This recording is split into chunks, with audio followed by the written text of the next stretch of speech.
Ayan. Ang tako ng bading. Tingnan niyo yung tiyan. Nakakaapat na plato na yan. Mahina pa daw siya kumain ng lagay na yan. Mahina talaga kumain, boy. Ayan, Mrs. Bessie Gomez. Tinan mo asawa mo, ayan na, ayan na. Dumaan Ganito lang ako kumain. Ganito lang ako kumain. Simple. Simple but sure.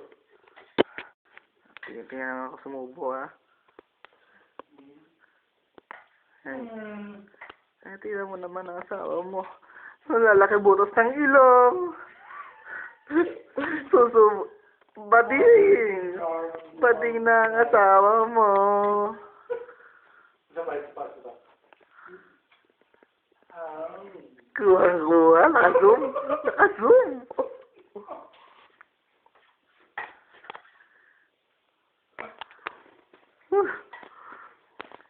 Ilaw.